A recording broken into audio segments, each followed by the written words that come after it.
Ketua Umum PAN, Zulkifli Hasan, resmi menunjuk Muazzim Akbar sebagai pelaksana tugas Ketua DPW Partai Amanat Nasional NTB. Penunjukan ini dilakukan menyusul Ketua DPW PAN NTB sebelumnya, lalu Ahmad Zaini, yang terjaring OTT KPK pada Senin. Muazzim saat ini menjabat sebagai anggota DPR RI Dapil NTB II sekaligus Ketua Korwil PAN Bali Nusa Tenggara. Muazzim pernah menjabat sebagai Ketua DPW PAN NTB sebelum LAZ. LAZ dilantik sebagai Ketua DPW PAN NTB pada 17 April 2026 atau sekira 3 bulan sebelum OTT KPK. Muazzim menjelaskan bahwa penugasan tersebut dibahas secara langsung ketika Ketua Umum PAN Zulkifli Hasan melakukan kunjungan kerja ke NTB pada Jumat, bersamaan dengan agenda peninjauan kampung nelayan. Terkait mekanisme pergantian kepemimpinan, Muazzim menegaskan bahwa penunjukan dirinya dilakukan langsung DPP PAN tanpa melalui mekanisme musyawarah wilayah luar biasa. Status yang disandangnya saat ini bersifat sementara, hingga nantinya ditetapkan Ketua DPW definitif melalui surat keputusan resmi. Muazzim memastikan bahwa perubahan struktur kepengurusan hanya terjadi pada posisi Ketua DPW.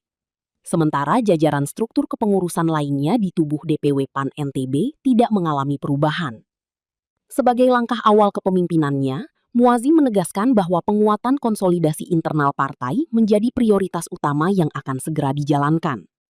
Menurutnya, kasus hukum yang menjerat LAZ harus dijadikan pelajaran berharga bagi seluruh kader PAN untuk memperkuat organisasi hingga ke tingkat ranting.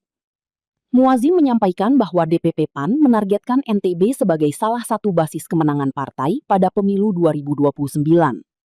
Seluruh jajaran DPW dan DPD PAN se-NTB diminta untuk tetap solid dalam menghadapi agenda politik mendatang.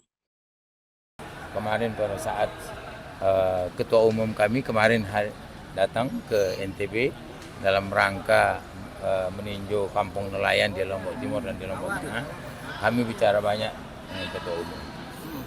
Ya, jadi tidak hanya Lombok Barat, ya, tapi justru dengan adanya kasus kemarin ini menjadi salah satu pelajaran untuk lebih kita memperkuat PAN di masing-masing dapil, ya, menjadi lebih solid, ya, PAN sekarang.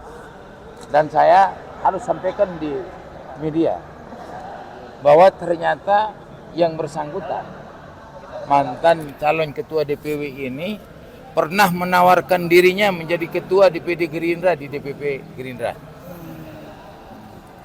Bahkan sudah ketemu berkali-kali dengan termasuk sama Dasko untuk meminta yang bersangkutan beliau ini untuk menjadi ketua Gerindra, padahal dia menjadi ketua PAN. Nah, ini orang tidak jelas ini, nggak paham politik. Dan langsung ditahu sama ketum. Justru yang menyampaikan informasi ini ketum ke saya kemarin. Saat menjabat ketua DPD PAN. Saat menjabat ketua DPW PAN. DPW. Malah dia diam-diam melamar ingin untuk mau menjadi ketua DPD Gerindra di NTB. Targetnya calon gubernur. Iya tentu nggak tahu targetnya dia mau jadi calon gubernur kah mau jadi apa. Nah ini. Nah alhamdulillah bersyukur. Ya, jadi PAN dengan kondisi seperti itu ya insya Allah ya PAN akan lebih solid dan tentu menuju 2029 insya Allah kompak untuk target saya insya Allah.